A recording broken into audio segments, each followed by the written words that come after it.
de Gráce, Coup de Gráce,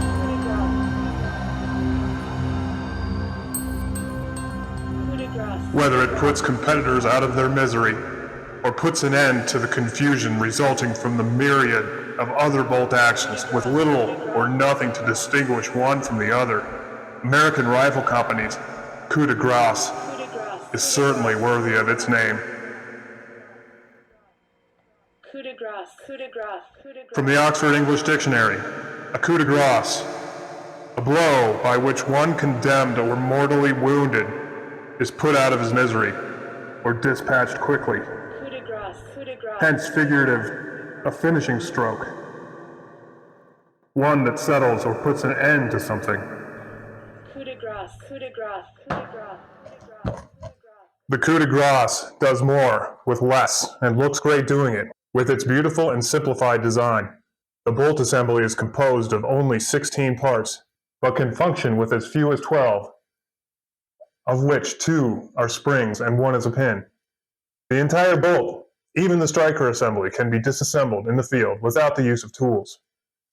The coup de grace is explosively tested for safety at pressures that greatly exceed standard proof loads. Well, by definition, this action certainly has large shoes to fill. And I'll tell you right now, after having this in my hands and kind of going through it and looking at it, this is by far the best value for the money in the entire bolt action world, by far. And we'll jump into the features and everything you're going to get for that price point. But I'll tell you what, nothing beats this. Nothing. This is very, very impressive. I've always been intrigued by American Rifle Company. Ted, the owner, and the crew out there. Ted seems to be, kind of a, I don't know if an eccentric character is the word, but he's definitely cut from a different cloth. And that's not in a bad way. I think I am too, personally. I'm not your typical gunsmith. I'm not your typical firearms enthusiast or whatever. If you dig through my history, you'll probably be surprised. But I feel like Ted, kind of stands out from the crowd. And the guy is super intelligent and has just amazingly impressive designs. And over the years has put out some really impressive actions. So yeah, like I said, I've never had one in my hands or never actually seen one in person, but now that I have, I'm a believer. So this here is a long action configuration with a magnum sized bolt face. This is from a customer of mine up in Cody, Wyoming, and he sent it to me to basically install a barrel onto. But I was so impressed with the thing, I thought, I've really got to make a video on this. There's not a whole lot of review videos on this that I've seen. I haven't really searched that much, but I haven't seen them just kind of randomly been presented to me out of the blue. Ted's done a really good job of making videos of these, so you can check his channel, American Rifle Company. Their website has links to all the videos and things like that, and he does a much better way of explaining the technical details and everything, but I'm just going to give you an unbiased third-party kind of I'm not being sponsored or anything like that. They don't even know I'm doing this. This is a completely unbiased review. Again, I'm so impressed with it. I've seen a whole lot of these custom actions. I would say probably almost every single one that's made currently, with the exception of the American Rifle Company. For whatever reason, just most of my customers just either they don't know about them or they don't, I don't know, maybe they have some bias against them, but I'm hoping to change that because I'm going to buy one for myself. I'll tell you that right now. This is insanity. I don't know how they achieve this level of quality for that small amount of money. I've seen $2,000 Defiance actions that are not even close to this. I mean, and you'll see why in a minute. So let's get into the details here. It's obviously a Remington 700 footprint, integral recoil lug, integral Picatinny rail. This is no cheap add-on stuff. This is all machined out of one piece of steel. So we're going to take the bolt out of the receiver, set that aside for now, because we're going to focus on the receiver right now. All right, so the Picatinny rail, that comes in a 20 or a 30 MOA configuration, depending on what you want. They actually put on there the MOA value there. So this one's obviously a 30 MOA Picatinny rail. This customer shoots big, heavy hitting cartridges, 338 Norma, so obviously he wants a little more elevation there on his on the beginning of life for those cartridges that he shoots. This was ordered by him, custom, years ago. I don't know how long ago he got this, but you can see it's had some use. Some of the coatings, a little bit worn off, but anyway, through and through, it's a robust action. You got a 1 1/16 by 20 barrel thread tenon, so easily done by any gunsmith out there with a competent know-how and a lathe. They even provide prints of the dimensions, the ideal dimensions and things, but you know, professional gunsmith is going to measure all this stuff and get all those numbers based off the action anyway. So is what it is there. Screw adjustable trigger hanger. We'll get into the trigger hanger a little later on. This is equally impressive. I mean, there's just nothing about this that's not impressive. I'm gushing here. It's really nice. A W magazine optimized cut here. We'll get into that a little bit, why that's optimal here and beneficial.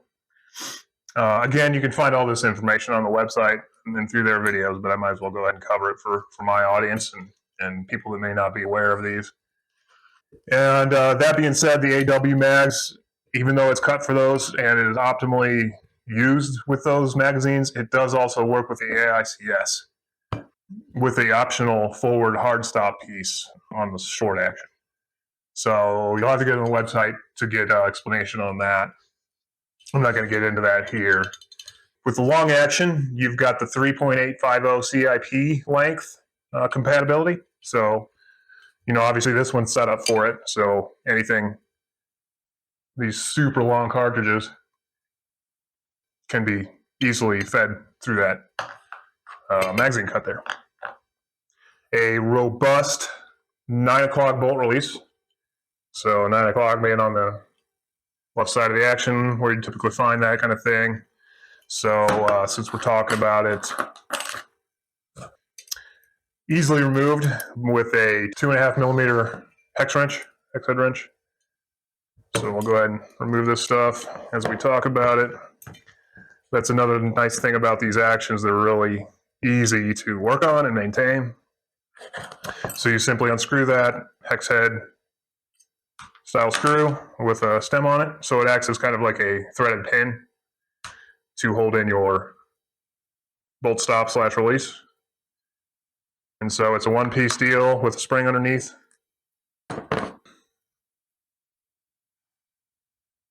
Just like any of their products, very impressively made.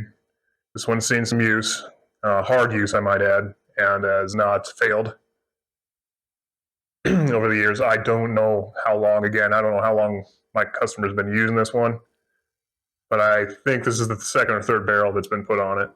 So thousands of rounds have been shot through it. Right, so we'll go ahead and set these components aside. Then we'll get into another really cool feature of this. It is a receiver-mounted passive ejector. So in here is your ejector, right there.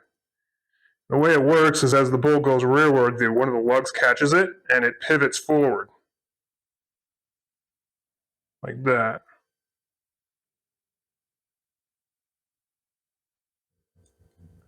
So no springs involved. That's why they refer to it as a passive ejector. So it just simply lives on the side of the action, and when the bolt rips back, it cams that forward. So it rides in that little slot in the bolt head, and as that bolt comes back, pretty good shot of it there. it hits the base of the cartridge and spits it out. That is based off of like a Springfield style ejector. You'll find that in the Mousing Field and probably several of their other, I don't know if they use this exclusively in all their actions or not because I haven't seen it myself, but I know for sure that's kind of in the name, the Mousing Field, so that's where that kind of originated from.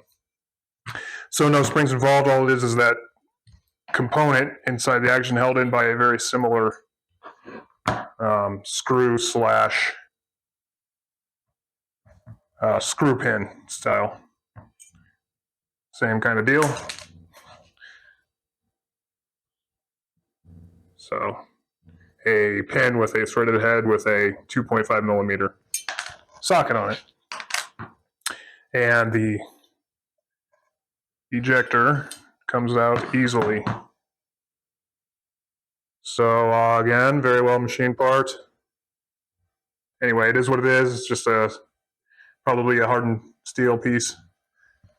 I don't think the specs are on for this particular part, but not many people really care about that. Okay. DLC finish on the receiver here. And it certainly has stood up to a lot of use. There's very little wear marks on any of there.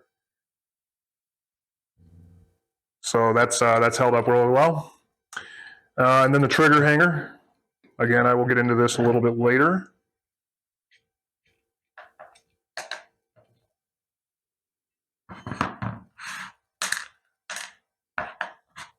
Or not. I think I'll get into it now that I'm here, because I'll probably forget to.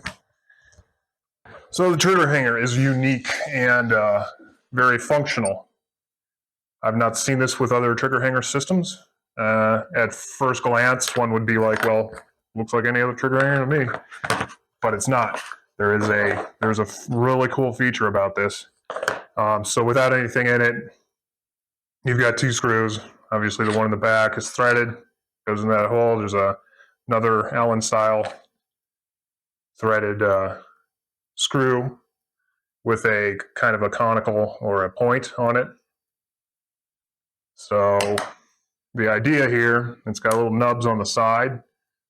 So those nubs go into the little cutouts in the receiver bottom there. So those go straight in and then back. And there's a reason for this movement. So we'll get a trigger in there. See here, make sure I'm putting it in the right way. Yep, like that. So it comes with the two pins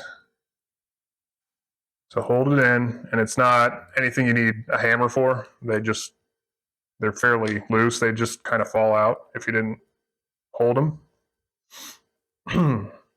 So the trigger is very easily installed. Just two pins, just like any Remington style. Holds it in the hanger deal. And so you install your hanger, and then the screw comes with a lock washer style thing, which is nice. Some guys might want to blue Loctite this as well. I probably would, especially with this cartridge. But yeah, we'll screw that right there. Now, the idea here is to leave that loose and to kind of back off on the other screw here. So this front screw, like I showed you earlier, it's got a point on it, and it goes in this area, which is a kind of a angled cut or a slope or a wedge, if you will. And you'll see what that's all about here in a second. So we'll put our trigger hanger in with the trigger installed.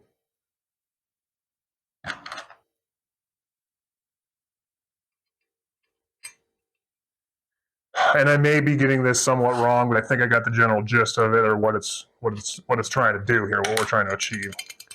So I believe you start life off, you just kind of get it in there loose like that. And then you'll take your bolt assembly, and you'll basically close the bolt in the cock position. Let's see if we can get this on frame. So what's going to happen, most of you probably are aware, but the bolt assembly has something called a cocking piece. And this piece rides on the sear of the trigger in here. It's hard to see in there, but there's a little lip on the sear where that cocking piece will cock onto. Actually, it's right here. You know, right? So once that cocking piece connects with this piece on the trigger, the sear, it's going to shove that whole trigger assembly forward under the pressure of the spring and everything. So that's what's going on when we... So again, I'll push back on this, see if we can see this move. So right there. So that's pushing your trigger, the whole trigger thing assembly forward. And so the idea here is it's going to prevent and avoid two things. It's going to prevent the cocking piece from slamming forward twice, and also give you like an optimal feel for your cock on open. So what cock on open means is when you open the bolt, the striker or the firing pin is cocked, meaning it's tensioned. So it's in the fired position. This rides down and goes here, sending the whole firing pin forward, and you'll see it protrude through the bolt face. So that's what it means when you open that. It cams all this stuff, cams this bolt shroud to the right, like the clockwise deal, and it's held in a cocked position. So that's what that means in a cock on open. Some actions are cock on closed. It's a lot more rare to see that. So what it's eliminating is what Ted's referring to as a drop on close and a cock on close. So with the trigger loose, what this helps to prevent and to fine tune is the so here when I'm closing the bolt, the cocking piece, firing pin / striker assembly jumps forward. So that's what we're trying to avoid. So that's with the screw loose. So both screws loose in that hangers. So what you do is you increase the tension on this screw with the point on it, which forces it down onto that wedge, which kind of forces it back a little bit. So once we get a little tension on that, that's supposed to, so I got a little too much tension on that. It's a very kind of feel-oriented thing, but so you see now that striker cocking piece is not dropping. It's a little stiff still, so let's back off on that a little more. There we go. That's pretty much perfect right there. It feels really smooth. You can really feel it once you get it in the happy spot. So that silver piece there, that's not dropping down like it was before. And it just feels really nice. So the idea is after you kind of tune that, that's when you lock down the rear. And that keeps everything from moving on you. And just makes the overall experience even better. Yeah, wow. I mean, that's so nice. The opening of the bolt smooth, the closing of the bolt. So in simple terms, it's a way to essentially tune your trigger to the action. Very, very cool concept. So yeah, the match shooters, the high speed shooters are just, this would be a must have. Like, I can't believe this isn't more popular in PRS. I think it's just because guys don't know about it. I don't know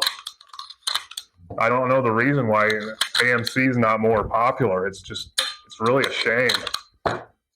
So all of these screws take the same wrench, which is really cool. I thought, there's one wrench for everything on this. So to stick these components back in, we'll get back to this, what we took out, we'll put them back in just for you guys that might need to see that. On this one, it's really obvious. You can see where the bolt hits on this one. So it's going to be installed basically this way in.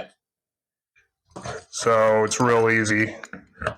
Stick it in there, get your finger in it to support it, and then stick the pin back in, and you'll kind of find the hole and screw it back in. Dead simple. Nothing, no springs to mess with. It just goes back in.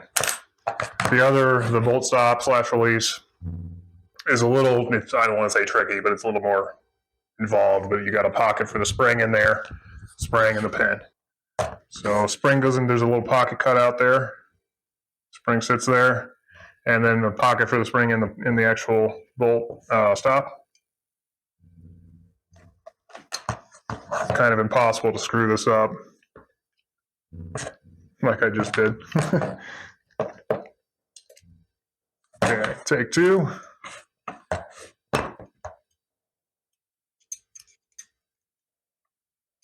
All right, so we'll get it positioned roughly there. Stick the spring into the pocket of the bolt stop release and then just kind of lower it down. And that's sitting where it wants to be. Pin back in, screw it down. Give it a little yark and you're good.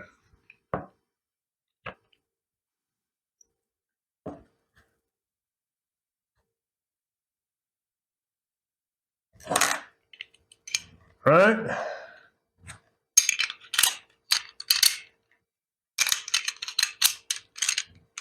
Get the bolt going in the correct way. Okay. Okay, so I just wanted to show it with the bolt stop in. That's why I'm not struggling with it so much.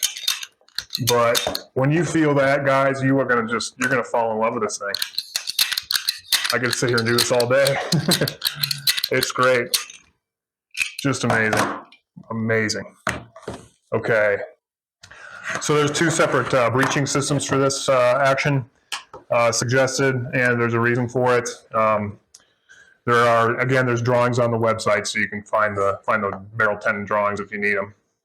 But basically, there's going to be a flat breech system for cartridges having a case head of 532 or larger. So your Magnums and your Ultra Mags and Lapuas and things like that, we're going to need a flat breech, and all that means is your breech of the barrel is literally flat, like this one is.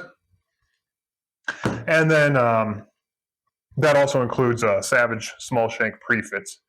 So there's a world of prefits made for this action. I'm not a fan of prefits. You'll have to see my other video as to why. I have good reasons as to why I kind of despise prefit barrels.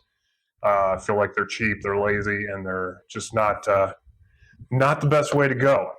So again, you'll see if it's not uploaded already. You'll stay tuned, and you'll see a future video on that.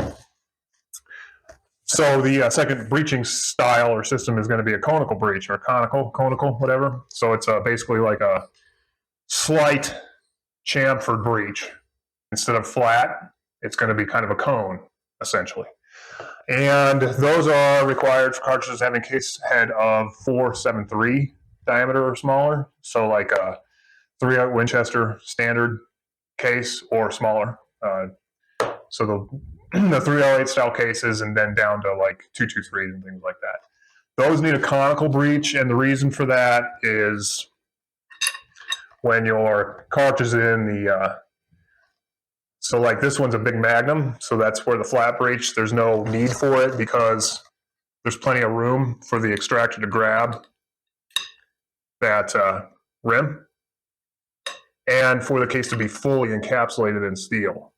So especially a big Magnum like this, you want as much of that case forward of the rim captured by the chamber. Now with a smaller case like a 223 or a 308, the chamber diameter is smaller, so there's a little less room. You need this to get in a little closer in order to capture it and to keep the cartridge contained in steel. So that's kind of the basic rundown of that. Compatibility with stocks and chassis. The only little issue is going to be clearance for your trigger hanger. You're going to have to make some cuts to clear that out for that to sit down properly. Easily done by a good gunsmith. It's a Remington 700 style footprint. with the exception of that trigger hanger. There may be some clearance required for the 9 o'clock bolt release. This typically only applies to like stocks, but you may need to cut out a little bit for that. Again, easily done with a milling machine and a gunsmith that knows what he's doing. And again, it takes the AI or the AW style magazine system there. Hawkins, like Hawkins M5 DBM bottom metal, requires slight modifications for clearance of the trigger hanger, and they are not BDL compatible. And so that's all has to do with this cut here. You would have to alter this to get a BDL to feed reliably. I bet you it would probably work questionably or less reliably, but this is optimally, they made this for use with magazines. So this is really is kind of a PRS competition kind of style gun where you need a lot of rounds and you need them quick and that kind of thing. So it is what it is. It's a purpose-built action, right? So there's plenty of others out there if you insist on the BDLs. I'm not going to get too much into the whole thing. Again, check the website if you need more details on magazine suggestions and things like that. Trigger compatibility. There's only a few that they don't suggest using. Something to do with the bolt pivoting handle. That's a little bit over my head, so I'm not sure how to explain that, so I'm not going to try. Okay, so that's the receiver portion of this review. Set that aside. We're going to get into the bolt. The bolt is a whole other world of impressiveness here. Coup de Gráce, Coup de Gráce, Coup de Gráce, Coup de Gráce, Coup de Gráce, Coup de Gráce, Coup de Gráce, Coup de Gráce, Coup de Gráce, Coup de Gráce, Coup de Gráce, Coup de Gráce. Okay, bolt. Big thing about the bolt is the toolless disassembly and assembly. You do not need any tools. You don't need a wrench. You don't need anything. You can use the components of the bolt to help disassemble the bolt. It's really neat. First and foremost, the bolt handle is interchangeable. There's 3 different styles of bolt knobs that you can get to go into their handles. And there's 2 styles of handles. There's called a fixed and a pivoting. And one of the really cool features of this is the handle pivots. And that aids in extraction. So I'll get into that in a second. But that's kind of the options you get. You can get different colors and different styles here. And the colors also go with the trigger hanger. So if you get like a red one like this, it'll be a red trigger hanger and so forth. Okay, so we got a 3-lug interchangeable floating bolt head. Sizes ranging from the 378 bolt face all the way up to the 588. So that covers every single cartridge, at least standard semi-spec cartridges. So the bolt head is semi-floating like a Savage, and it's held in by a pin here, which you'll see in a little bit. 70 degree bolt rotation, meaning from the open position to the closed, 70 degree throw basically there. Desirable because it's not like a 90 degree would be all the way, it tends to get so close to your scope that it's a little bit cumbersome. So this one keeps it just a little bit off that scope so you can easily grab it and manipulate and work it. And you can have a giant bolt knob like this. Controlled round feed extractor with the ability to push and single feed. So that's kind of a cool thing about this whole bolt head system here. I can get into that while everything's still assembled. So essentially, magazine's got cartridges in it, and the cartridge is going to sit somewhere in this area, right about there. And it's kind of a combination push / control round feed. So let's see if I can get this in frame well enough. So one more time, this is the section of the bolt head that's going to be pushing those cartridges. So this is kind of a unique thing that they thought really well thought out. So cartridges presented via a magazine, and that section of the bolt's going to push the rim of that cartridge, feeding it up. And from the spring tension of the other cartridges under it, or the follower, it's going to be forced up, captured by the extractor right about there, Can't really do this. There we go. So it's going to be forced up, captured by the extractor in a controlled round feed kind of style, right up into the chamber. I'm not going to close the bolt on a live rem like that, but essentially it's kind of a combination. Control round feed, push feed style. So we'll try to get that on camera one more time. So the bolt in the furthest back position, it's going to push the rim of that cartridge, and then as it gets pushed, because it's pushed up by the follower, it's going to snap into its extractor. So pretty cool, pretty clever concept there, how that works. So you can single feed these in because the extractor will pivot around it, snap into place. So you can throw one into the chamber and then close the bolt on it, and there's no danger of damaging anything because that extractor literally pivots away. Really cool design. So there are two styles of extractions, which leads me to the bolt handle itself. You got your pivoting bolt handle like this one. So that literally is a big spring in there allowing it to pivot away. And doubles as the primary extraction for the system, which is, again, super clever. So if you don't like the pivoting handle and you want to run a trigger that's extremely light and sensitive, like 2-ounce trigger or something, they recommend the fixed bolt handle. Something to do with the way it. I'm really not sure how that affects anything, and you'll have to consult with the AMC about that. But the way the extraction system works is really clever. So on the other end of the bolt handle is this kind of a claw right here. So can you see that pivoting? Yeah, you should be able to. So that little claw connects with the bolt stop release. There's a little ledge on that bolt stop release, which allows the primary extraction. So this is really neat. I hope I can get this in frame. So, best way to explain this. So pay attention to here. So as I open the bolt, you can see this section back here opening. So if I kind of push forward on this and open the bolt, so you see it's not moving, that little claw pivots the entire thing back, ripping the cartridge out of the chamber. Very handy for big magnums. Sometimes like to stick a little bit. So you're getting that extraction right there before anything else happens. So it extracts the round and then pulls back. Show it this way. Extracts and then opens the bolt, and then your case shoots out. Super cool. That is really cool. Super clever there.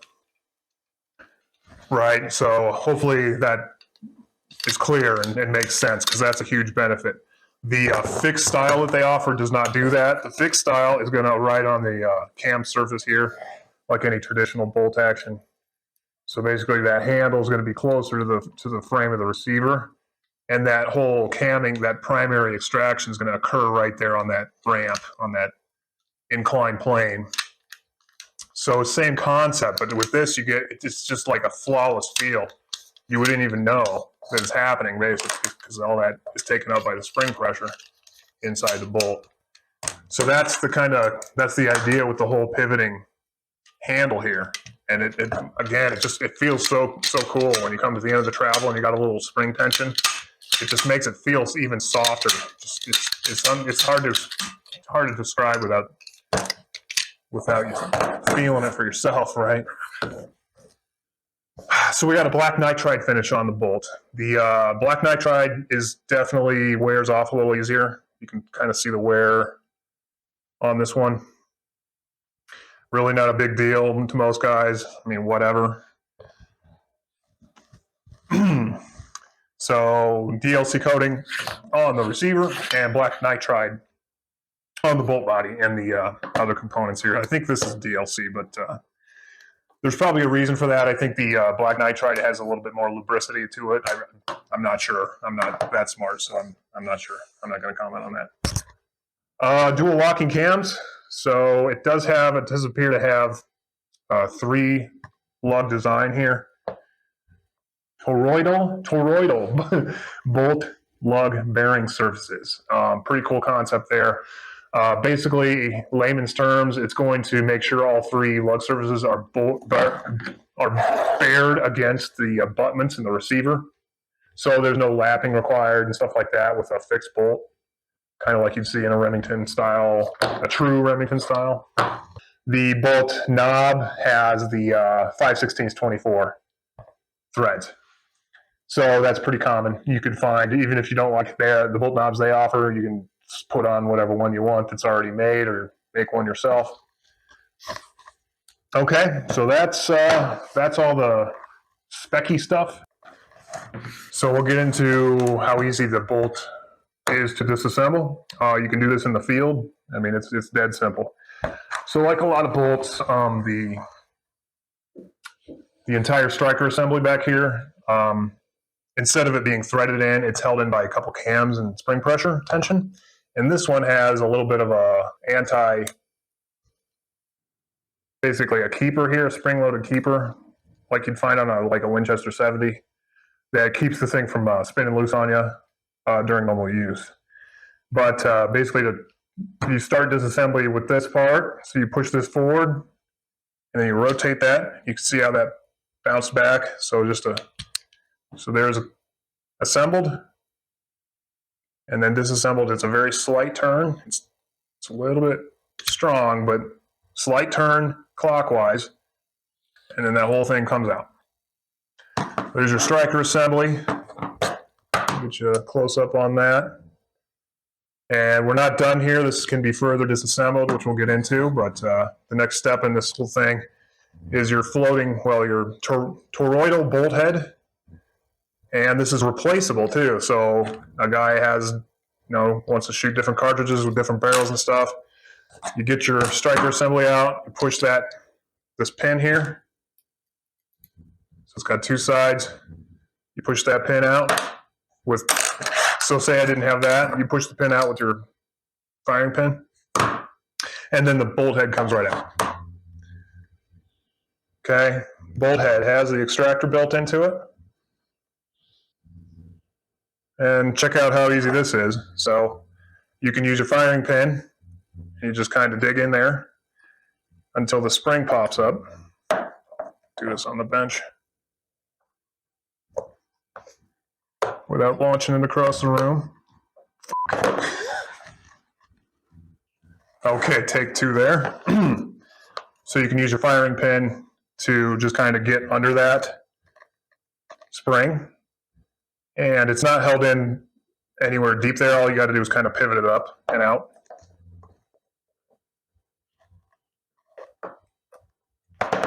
So I just levered it up and out of there. The spring, that is. And then it comes out.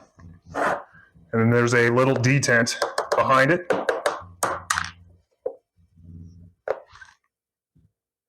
So that little detent spring, that's how it's in the bolt, or in the bolt head. And then the extractor, that kind of flew out on me as I was doing that. Extractor sits in its little pocket, and it's easily just pulled straight up and out, or just use gravity.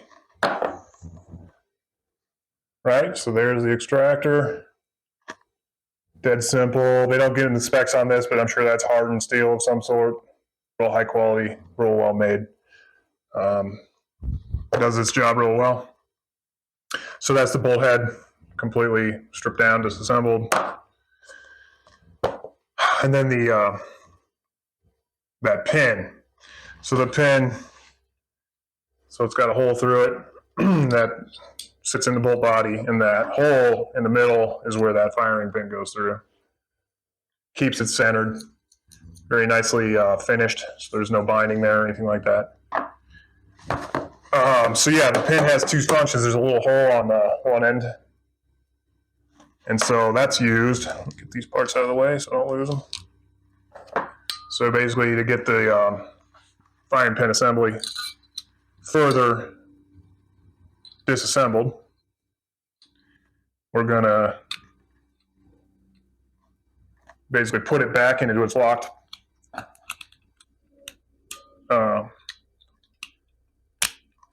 basically put the firing pin assemble back into its like kind of locked state, and you'll see it sticking out there.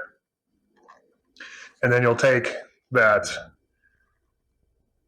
cross pin, whatever they call it, and use that as a kind of a holder for the pin. So you push the pin, the whole assembly like that. So I'm pushing down, and then this rotates off of a eccentric cut. Okay, so with that all out comes your spring and your firing pin. And what I was talking about, this has a flat, two flats. Firing pin has two flats on it, so it only goes on one way.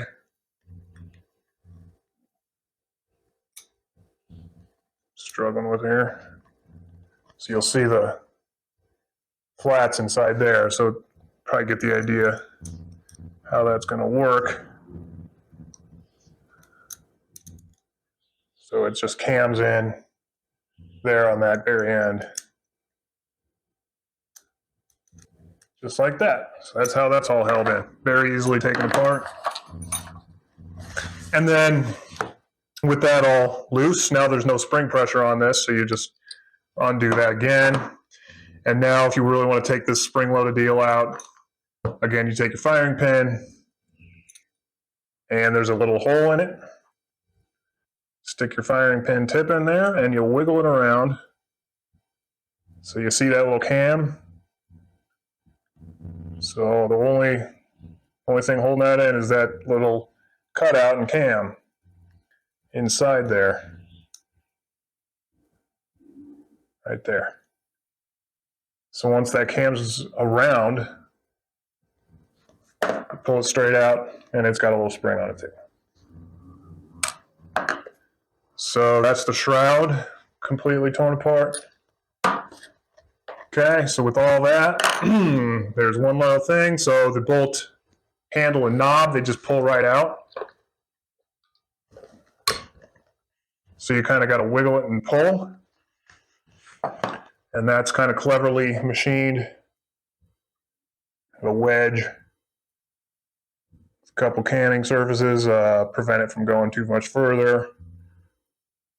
And then behind that is the wedgie style collar and its spring. Very beefy spring. And then that's it. The whole bolt's stripped apart. So as you can see, that's dead simple and easy to do. Okay, so reassembly is exactly the opposite of that. Big spring, the special looking collar deal, you want the flat towards the spring. And you want that wedge kind of poking through that window. And then the bolt knob only goes in one way. So basically like this.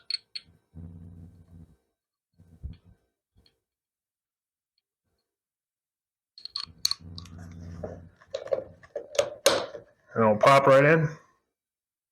So just pushing in there until it kind of snaps in to place. Stick our anti-rotation piece back in.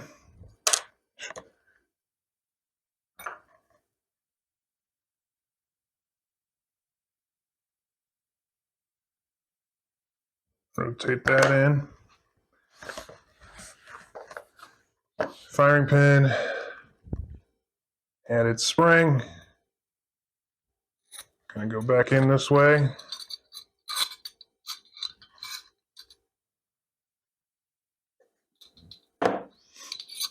Actually, put this in first. So that goes in there. Kind of holds it essentially. And then you put your firing pin spring and firing pin in. Take your cross pin style thingy for something to push down on. Cocking piece. And the cocking piece only goes in one way. You can kind of see how it fits the shape of that shroud.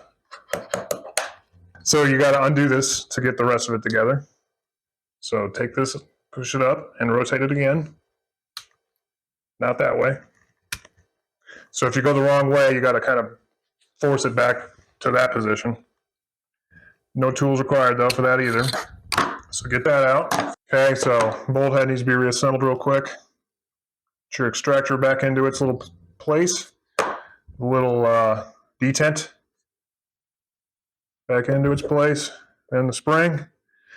And the spring, you kind of push and then push forward and then down into that little recess deal.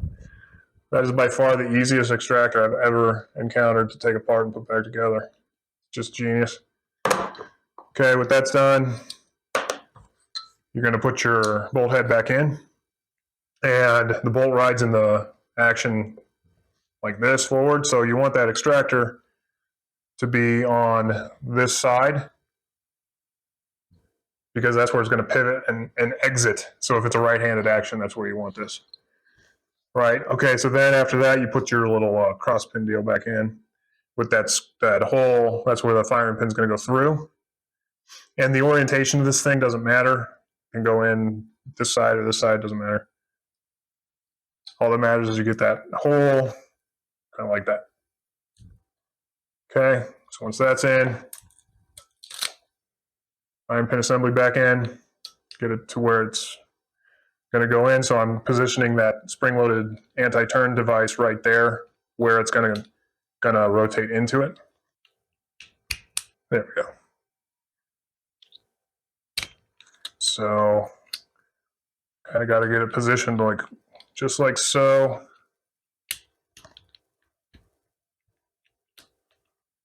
It's a little cumbersome. There we go. See that?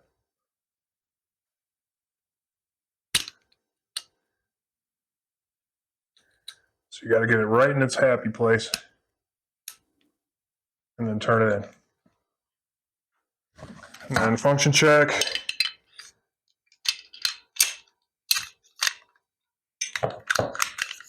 Yep, that's where it should be.